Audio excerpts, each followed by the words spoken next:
नमस्कार दोस्तों, स्वागत है आप सबका भद्रा आईएएस अकेडमी में।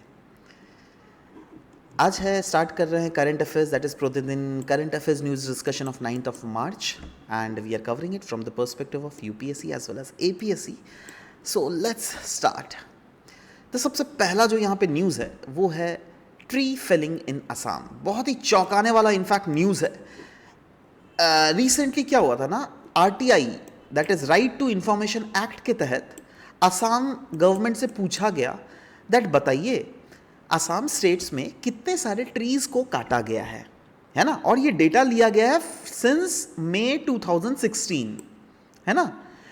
तो असम गवर्नमेंट के डेटा के थ्रू पता किया गया है दैट रफली अराउंड 1 लाख से भी ज़्यादा मैच्योर्ड ट्रीज को काटा गया है in different districts of Assam. इसीलिए बोला गया है that yes, tree Fehling in Assam is a ecological concern. इस इकोलॉजिकल कंसर्न को बहुत अच्छे से आज के न्यूज़पेपर में एनालाइज किया गया है आप सबके लिए, और इसको प्रेजेंट कर रहा हूं मैं शुभदीप। इस टॉपिक को आप अपने जीएस पेपर 3 के इन्वायरमेंट एंड इकोलॉजी से रिलेट कर सकते हैं, जिसमें आप environmental conservation, environmental impact of developmental projects, in topic से आप आराम से इसको रिलेट कर सकते हैं। ठीक है ना। ये जो आरटीआई एक्ट से जो डेटा पूछा गया था, राइट, रफली अराउंड 44 डिवीजन से ये डेटा कलेक्ट किया जाने की बात की गई थी, बट सारे 44 डिविजन्स से जो है डेटा मिला नहीं। सिर्फ और सिर्फ 15 डिविजन्स ने ही ये डेटा प्रोवाइड किया। 12 डिवीजन ने तो रिस्पॉन्ड किया but did not give the information, while 16 मतलब जो डिविजन्स है they have not at all responded at all. मतलब 16 + 12 ओवरऑल इतने सारे जो एस्पेक्ट्स है, इतने सारे रीजन से हम लोग को इंफॉर्मेशन मिला ही नहीं। अच्छा, यहाँ पे आर्टिकल में बोला गया ट्री फेलिंग जो है, ये जो डिफॉरेस्टेशन है, ट्री फेलिंग मतलब क्या, डिफॉरेस्टेशन, ट्री फेलिंग मतलब ट्री का काटना इंटेंशनली, है ना। तो ये कहाँ हुआ है, सिर्फ क्या अर्बन एरियाज में ही हुआ है क्या? नहीं नहीं, ये across wildlife forest division as well as territorial forest division हर जगह किया गया है। और जब गवर्नमेंट को पूछा गया दैट बताइए भाई इसके रीजंस क्या है, तो पता है गवर्नमेंट क्या बोल रही थी? गवर्नमेंट बोल रहे थे देखो हम आसाम में डेवलपमेंट ला रहे हैं, और डेवलपमेंट लाने के लिए it is very very necessity, dire necessity है दैट हम पेड़ पौधों को काटे, इसलिए हम लोग इस टाइप के पेड़ पौधों को काट रहे हैं। और मेजर जो उन्होंने रीजंस दिया दैट किन किन टाइप के डेवलपमेंटल प्रोजेक्ट्स के लिए किया जा रहा है, सबसे पहले बोला गया इंफ्रास्ट्रक्चरल डेवलपमेंट, जैसे रोड का एक्सपेंशन करना, हाईवे को कंस्ट्रक्शन करना, या फिर ब्रिजेस या फ्लाईओवर या फैक्ट्रीज, बिल्डिंग्स, ये सब का कंस्ट्रक्शन करना। ये तो पहला रीजन है। दूसरा रीजन बताया जा रहा है नेशनल हाईवेज को एक्सपैंड करना, जैसे नेशनल हाईवे 17 को इन्होंने बोला गया है, नेशनल हाईवे 17 को हम लोग पहले क्या था जो है, पहले 2 लेन्स थे, अब उसको 4 लेन्स किया जा रहा है, राइट। तो ये सब देखो, अब ये सब जेन्युइन रीजंस ही है, ये सब भी कोई खराब रीजन है नहीं, है ना। नेक्स्ट रीजन उन्होंने बोला गया इंस्टीट्यूशनल इंफ्रास्ट्रक्चर, जैसे कॉलेजेस, हॉस्पिटल्स बनाने के लिए। अब ये हॉस्पिटल कॉलेजेस कैसे बनाएंगे, शहर के लैंड में बनाएंगे क्या, इतना कॉस्टली लैंड में? देखो कॉलेज और हॉस्पिटल आप कहीं पर भी बनाओ, people will eventually go there, जो हो जाए, राइट। अगर आपका हॉस्पिटल अगर आपके घर से 10 किलोमीटर दूर भी है ना, स्टिल आप उस हॉस्पिटल में जाओगे अपने चेकअप करवाने, है ना। तो वही है, कॉलेजेस या हॉस्पिटल्स ये जो है शहर के बाहर ही खोले जाते हैं, और वहाँ पे यूजुअली जंगल रहता है, उनका जंगलों को काटना ही पड़ेगा, है ना। उसके बाद बोला जा रहा है oil and gas exploration activities के लिए भी, क्योंकि ओएनजीसी, ओआईएल इंडिया लिमिटेड, इन सबको ये बहुत जगह आशंका था दैट हाँ वहाँ पे गैस या ऑयल हो सकता है, तो उसके लिए भी हम लोगों ने बहुत ज़्यादा डिफॉरेस्टेशन किया है। And different other governmental infrastructure, जैसे medical colleges, police battalions, governmental buildings बनाने के लिए कुछ कुछ यहाँ पे डेटाज दिए गए थे ज़रूर, जिसमें बोला गया दैट रफली अराउंड 84,000 ट्रीज को काटा गया है फॉर गवर्नमेंट प्रोजेक्ट्स, 10,000 से भी ज्यादा ट्रीज को काटा गया है for private works, and 26,000 trees से भी ज्यादा ट्रीज को जो काटा गया है वो नोटिफाइड फॉरेस्ट एरियाज से है। तो ये सब डेटा है, कुछ कुछ ऐसा data which are eventually probably important for the analysis. जैसे को गवर्नमेंट प्रोजेक्ट्स के लिए ज्यादा ट्रीज को काटा जा रहा है as compare to private projects, समझ रहे हो बात? और गवर्नमेंट कुछ भी अगर करती है तो लार्जर पब्लिक के लिए ही तो करती है ना। सोचो ना, गवर्नमेंट अगर कॉलेजेस बना रही है, हॉस्पिटल्स बना रही है, किसके लिए? अपने लिए क्या? है ना, मामा अपने फैमिली को तो नहीं भरेंगे ना वहां पे, राइट? नॉर्मल लोगों के लिए ही तो बनाया जा रहा है। तो ये मतलब एक चीज तो अच्छी है दैट कहीं ना कहीं गवर्नमेंट प्रोजेक्ट्स के लिए ज्यादा ट्रीज को काटा जा रहा है, ना कि प्राइवेट वर्क्स के लिए, है ना। बट यही है दैट आपके एनालिसिस के लिए ये पॉइंट्स मिला हुआ है। Now it's up to you that how you will you analyse it. Next, इसी आर्टिकल में ये भी बोला गया है दैट ऐसी बात नहीं है दैट सिर्फ गवर्नमेंट ट्रीज को काटे ही जा रहा है ना। गवर्नमेंट कुछ कुछ कंपेंसेटरी मेजर्स भी ले रहा है, जैसे लार्ज स्केल एफॉरेस्टेशन प्रोग्राम भी चलाया गया है। आपको तो पता ही था ना, पिछले साल बहुत ज़्यादा न्यूज़ में था अमृत वृक्ष आंदोलन। उसमें रफली हर रोज एक ही दिन में जिन्हें सेलिब्रेट किया गया था 1 करोड़ सैपलिंग्स लगाए गए थे। प्लांट सैपलिंग्स मतलब छोटे छोटे जो बड़े बड़े ट्रीज होते हैं ना, पहले तो वो छोटे छोटे पौधे होते हैं ना, बाद में ना वो ट्रीज बनते हैं, तो उन पौधों को हम लोग सैपलिंग्स बोलते हैं, ठीक है। और 3.5 करोड़ सैपलिंग्स को प्लांट किया गया है लास्ट 2 ईयर्स में। और गवर्नमेंट डेटा तो ये बोलती है दैट 70% से भी ज्यादा saplings have survived with proper care. मतलब क्या होता है ना, देखो, अगर एक बहुत बड़ा अगर आपको पेड़ चाहिए, है ना, तो आप डायरेक्टली दूसरी जगह से पेड़ उठा के तो नहीं लगाओगे, पहले इसको इन द फॉर्म ऑफ छोटा सैपलिंग्स हम लोग लगाते हैं, यही धीरे धीरे बड़ा हो जाता है ना। बट उसको केयर तो चाहिए ना। तो गवर्नमेंट बोलती है देखो, हम लोगों ने से फॉर एग्जांपल अगर 100 सैपलिंग्स लगाए थे, 100 सैपलिंग्स में हम लोगों ने 100 सैपलिंग्स को बचा नहीं पाए, बट 70 सैपलिंग्स को तो हम लोगों ने आराम से बचा लिया, है ना, विद प्रॉपर केयर, है ना। अच्छा, साथ ही साथ ये भी बोला गया है दैट गवर्नमेंट ये तो कंपेयर इनडायरेक्टली कर रही है दैट देखो हम लोग पेड़ काट रहे हैं, बट पेड़ काट रहे हैं तो क्या हो रहा है, उससे अच्छा सैपलिंग्स तो लगा दे रहे हैं ना। बट इस आर्टिकल में पता है क्या एनालाइज किया गया है? बहुत खूबसूरत आर्टिकल है, एक बार खुद से जरूर पढ़िएगा। इस आर्टिकल में बोला गया दैट क्या हम लोग मैच्योर ट्रीज को, बड़े बड़े ट्रीज को क्या सैपलिंग से कंपेयर कर सकते हैं क्या? तो एक्सपर्ट्स यही आर्ग्यू करते हैं दैट नहीं नहीं, ऐसा कंपैरिजन ठीक नहीं है गवर्नमेंट के द्वारा जो किया जा रहा है, क्योंकि one of the major factor is time factor. Mature trees जो है ना, वो दिखाती है दैट 10-20 साल का ग्रोथ दिखाती है, बट आप 10-20 साल का जो ग्रोथ जो कि एक मैच्योर ट्री में था उसको काट दे रहे हो, है ना। और आप सोच रहे हो दैट एक छोटा सा पौधा लगा देंगे, ये बाद में जाके 10-20 साल के बाद ट्री बनेगा। अरे भाई, कितना प्रोबेबिलिटी है दैट ये 100% ट्री बनेगा, राइट। दूसरा, इकोसिस्टम सर्विसेज। इकोसिस्टम सर्विसेज मतलब क्या होता है? वैसे सर्विसेज जो क्या हमारे इन्वायरमेंट के कंपोनेंट्स ही फ्री का हम लोग को प्रोवाइड करते हैं, जैसे ऑक्सीजन। फ्रेश ऑक्सीजन कहाँ से आपको मिल रहा है बताइए तो? पेड़ पौधों से, है ना। अगर सोचो पेड़ पौधे नहीं रहते, अगर एक इंसान को बोलते हैं आप दैट अरे बताओ तो ऑक्सीजन प्रोड्यूस कर दो, तो मेरे लिए कर देता शायद, है ना। बट पैसे लेते ना।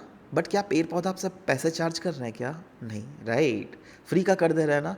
आप घर में अपने एक्वागार्ड लगाते हैं, है ना, आप अपने घर में वाटर फिल्टर्स लगाते हैं, घर बाहर से खरीद के लाते हैं ना, पैसे लगते हैं ना, 1000 रुपये, 5000 रुपये, 10,000 रुपये, 20,000 रुपये, राइट। वही पता है फिल्ट्रेशन आपको फ्री का कर दे रहा है हमारे इन्वायरमेंट में। सॉइल्स, बारिश हो रहा है ना, तो बारिश का पानी क्या होता है, सॉइल्स के थ्रू ग्राउंड वाटर को रिचार्ज कर रहा है। तो जब तक वो ग्राउंड वाटर में जाता है ना, तब तक वो बहुत लेयर ऑफ मिट्टी के थ्रू जाता है, और वो लेयर्स क्या करता है, आपके सॉइल को धीरे धीरे रिफाइन करता है।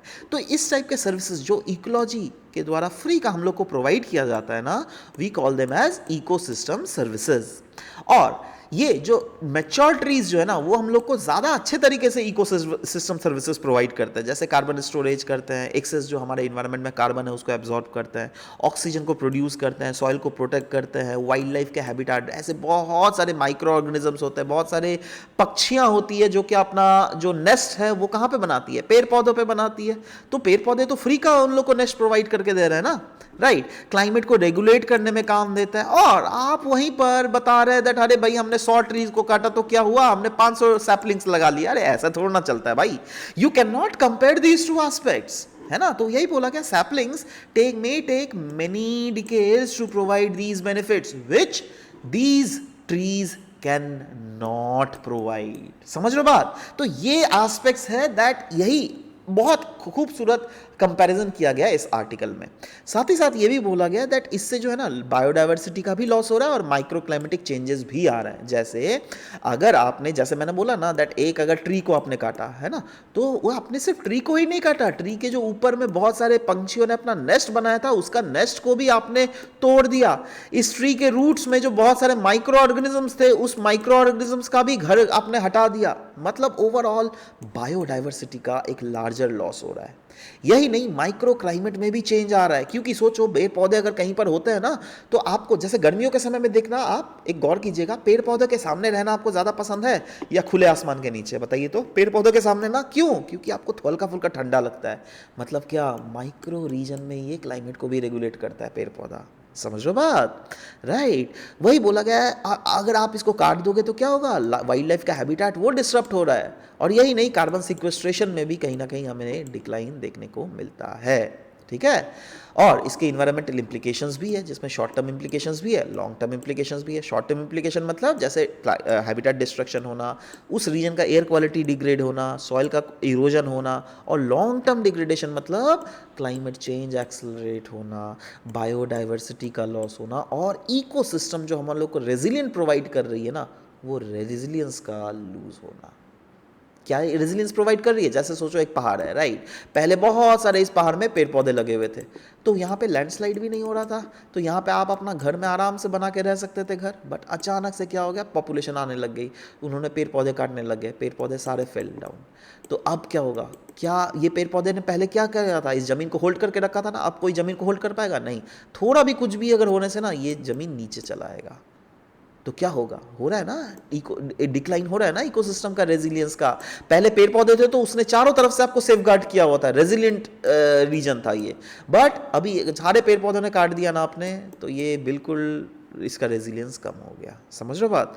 तो ये है इसके short term impact as well as long term impact, जो कि हम लोग यहाँ पर देख पा रहे हैं। इसके बेसिस पे मैंने ये क्वेश्चन को फ्रेम आउट किया है। मैं चाहता हूँ आप सब कोई नीचे कमेंट सेक्शन में इसका आंसर दीजिएगा ज़रूर, राइट? बोला गया है दैट कॉम्पनसेटरी एफॉरेस्टेशन के बारे में 2 स्टेटमेंट दिए गए। सबसे पहला, it refers to the planting trees to compensate for forest land diverted for developmental projects, और दूसरा है, saplings planted under compensatory afforestation provides the same ecological services as mature trees, that too immediately. नीचे comment section में बहुत interesting question है। I just personally want to see whether you can answer it correct और not. Let's see who can answer it correct, right? Moving on. Next, China has rejected the G2 global governance. This was there in news, and it is again a very important news. पहली बात तो हम लोग ये देख लेते हैं ये G2 है क्या। देखो, G2 मतलब अभी के समय में इसको बोला जाता है ग्रुप ऑफ 2। ये किसका ब्रेन चाइल्ड है? यूएसए का। अब देखो, दुनिया में अगर देख लोगे, कहीं ना कहीं यूएसए तो सबसे ज़्यादा पावरफुल है ही, ये तो सबको ही मानता है। अभी चाइना भी पावरफुल बन गया है, राइट? और ये 2 बड़े बड़े कंट्रीज जो है ना, इन्हीं को मिलाकर बोला जाता है G2, that is group of 2। तो ग्रुप ऑफ 2 क्या है? It refers to the idea that the 2 largest global powers, और ये कौन कौन है? पहला है यूनाइटेड स्टेट्स और दूसरा है चाइना। ये एक ऐसा कॉन्सेप्ट है ना जिसमें ये दोनों एक साथ आना चाहती है और ये जॉइंटली मैनेज करना चाहती है ग्लोबल अफेयर्स को। और ये जो कॉन्सेप्ट है ना G2 का, it concept suggested that these 2 countries could coordinate policies and lead global governance. मतलब ये मानते हैं दैट ये G2 अगर एक ग्रुप बन जाए ना, तो ये दुनिया को आराम से गवर्न कर सकते हैं। इनफैक्ट इसके ऑब्जेक्टिव्स ही देखिए क्या क्या है। इसके ऑब्जेक्टिव्स है दैट 2 पावर दुनिया के एड्रेस करेगी, दुनिया की ग्लोबल सिक्योरिटी को, दुनिया की इकोनॉमिक स्टेबिलिटी को, दुनिया के क्लाइमेट चेंज को, और दुनिया में इंटरनेशनल कॉन्फ्लिक्ट्स को भी।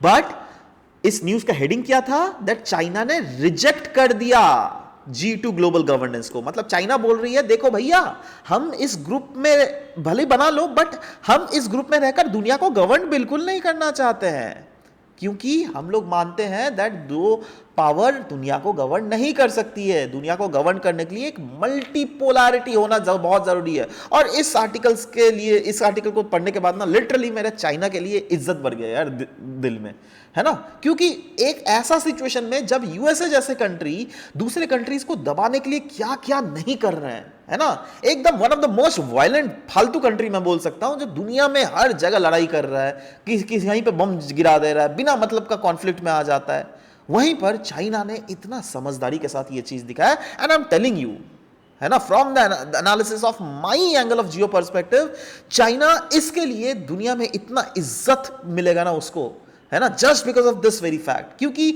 अभी देखो ये प्लान बनाना यूएसए क्यों बना रही है? क्योंकि यूएसए बोलना चाहती है दैट दुनिया को हम लोग सिर्फ दोनों गवर्न करेंगे, चलो ना भाई आके मिल जाता है, तुम भी बहुत ज्यादा पावरफुल बन गए हो, हम भी पावरफुल है, दोनों मिलकर गवर्न कर रहे हैं। बट चाइना क्या बोल रही है? नहीं नहीं नहीं नहीं नहीं नहीं, मल्टीपोलैरिटी करो। क्योंकि अगर आप जैसे बोल रहे हो ग्लोबल सिक्योरिटी, अरे भाई तो यूनाइटेड नेशन सिक्योरिटी क्या झक मारने के लिए बनाया गया क्या? क्यों बनाया हो यूनाइटेड नेशन सिक्योरिटी को, काउंसिल को, राइट? इकोनॉमिक स्टेबिलिटी को आप बोल रहे हो G2 से लाएंगे। अरे भाई अगर दुनिया में इकोनॉमिक स्टेबिलिटी लाना है तो IMF, ये सब एशिया डेवलपमेंट बैंक, ये सब क्या झक मारने के लिए बना हुआ है क्या? वो लोग का काम है ना इकोनॉमिक स्टेबिलिटी को इंश्योर करना, है ना। क्लाइमेट चेंज से लड़ने के लिए तो पेरिस क्लाइमेट एग्रीमेंट क्यों ऑर्गेनाइज किया था? हर साल जो कॉन्फ्रेंस ऑफ पार्टीज ऑर्गेनाइज करते हो, किसके लिए करते हो? झक मारने के लिए करते हो? उस सबको बंद कर दो फिर, है ना। दुनिया में इंटरनेशनल कॉन्फ्लिक्ट्स को रोकेंगे। अरे भाई कॉन्फ्लिक्ट्स को तो पैदा तुम ही कर रहे हो, है ना। अब देखो इससे क्या करना चाहती है ना, अगर सोचो इसका ऑथेंटिकेशन मिल जाता चाइना का तो यूएसए के लिए अच्छा हो जाता। अरे भाई चलो चाइना भी अच्छा है, मेरे साथ ही है, चलो अच्छा है, दोनों मिलकर ये करते हैं। बट एक्चुअली में अगर देखोगे इंटरनेशनल कॉन्फ्लिक्ट्स को रेज कौन कर रहा है? यूएसए। और यूएस चाह रहा है दैट हाँ मुझे जिससे वैलिडेशन मिल जाए चाइना के थ्रू। बट चाइना ने क्लियर कट बोल दिया नहीं नहीं, हम लोग इस टाइप के रेगुलेशंस नहीं चाहते हैं। क्यों? क्योंकि और चाइना का ऑफिशियल स्टैंड ये क्लियरली बोला गया that China has rejected this very aspect. और मेन रीजंस भी चाइना ने दिया गया है दैट हम ये क्यों रिजेक्ट कर रहे हैं, क्योंकि हम लोग मानते हैं दैट ग्लोबल अफेयर को चलाने के लिए कलेक्टिव एफर्ट होना बहुत ज्यादा जरूरी है। वही बोल रही है according to China international affair should involve all nations, not just two powerful countries. And ये बोल रही है दुनिया में तो 190 से ज्यादा कंट्री है ना, है ना, तो सब कंट्री का अपना वॉइस होना चाहिए, ना क्या सिर्फ यूएसए और चाइना का, है ना। तो ये तो अच्छी बात है। और इससे सपोर्ट होगा मल्टीपोलर वर्ल्ड ऑर्डर। मल्टीपोलर मतलब एक देखो, एक होता है बाइपोलर। बाइपोलर मतलब एक पोल हो गया यूएसए, दूसरा पोल हो गया हमारा चाइना। बट यहां पे मल्टीपोलर मतलब क्या? सिर्फ यूएसए ही नहीं, इसमें रशिया भी है, इसमें इंग्लैंड भी आएगा, इसमें फ्रांस भी आएगा, इसमें इंडिया भी आएगा, इसमें सऊदी अरेबिया भी आएगा, इसमें इजराइल भी आएगा, इसमें साउथ अफ्रीका भी आएगा। तो ये क्या हो गया? मल्टीपोलर वर्ल्ड, है ना। तो चाइना का कॉन्सेप्ट यही है दैट हम सपोर्ट करते हैं मल्टीपोलर इंटरनेशनल सिस्टम को। हम नहीं चाहते दैट कोई भी बाइपोलर बने, क्योंकि बाइपोलर बनने से पता है क्या होता है? लड़ाई झगड़ा कॉन्फ्लिक्ट होने का ज्यादा चांसेस होता है। आप याद करो कोल्ड वॉर क्यों चल रहा था? यूएसए और यूएसएसआर बाइपोलर वर्ल्ड बन गया था ना, है ना, इसीलिए तो चल रहा था। तो यहां पे यही बोला गया चाइना का स्टैंड अगेंस्ट हेजीमोनी। हेजीमोनी क्या होता है? हेजीमोनी मतलब अगर कभी भी अगर कोई लीडर या फिर डोमिनेट करता है एक कंट्री दूसरे कंट्रीज के ऊपर, वो होता ओवर द पॉलिटिकल या फिर इकोनॉमिक या फिर मिलिट्री मैटर्स, उसको हेजीमोनी कहते हैं, राइट। अब चाइना क्या बोल रही है? चाइना बोल रही है देखो भाई हम बिल्कुल historical pattern of powerful country के हेजीमोनी को फॉलो नहीं करते हैं, बल्कि हम लोग चाहते हैं दैट सब कोई ग्रो करे, राइट। क्योंकि अगर कोई एक पावर ग्रो करेगा ये दुनिया के लिए गलत है। हिस्टोरिकल कंटेक्स्ट अगर देख लीजिएगा, yes, according to China great power rivalries जो होती है ना, और मिलिट्री ब्लॉक्स और कन्फ्रंट्रेशंस जो है तभी फॉर्म होता है जब इस टाइप के ब्लॉक्स बनते हैं। और हम लोग बिल्कुल इस टाइप के ब्लॉक्स का हिस्सा नहीं बनना चाहते, क्योंकि अगर इस टाइप के ब्लॉक्स बन गया ना तो पता है क्या होगा? ये पिक्चर देखिए, इस पिक्चर में क्या देखा है? बड़ा सा शार्क छोटे दूसरे कंट्रीज को खा ले रहा है ना। तो चाइना बोल रही है नहीं नहीं, ऐसा हम लोग बिल्कुल नहीं चाहते हैं। तो चलो इसके बेसिस पे भी ये क्वेश्चन दिया गया, which of the following best describes the G2 concept in international relations, है ना। ये 4 ऑप्शंस दिए गए, नीचे कमेंट सेक्शन में बिल्कुल अपने आंसर्स लिखिएगा और देखिएगा आपके आंसर्स सही हुए क्या नहीं। और इसका पीडीएफ अगर डाउनलोड करना चाहते हैं तो यस, नीचे डिस्क्रिप्शन सेक्शन में इसका पीडीएफ का लिंक भी दिया हुआ है, आप वहां पे जाके इसको डायरेक्टली डाउनलोड भी कर सकते हैं। तो this was all about the discussion that we had for this very session. मिलते हैं आप सबके साथ नेक्स्ट सेशन में। Bye bye, thank you.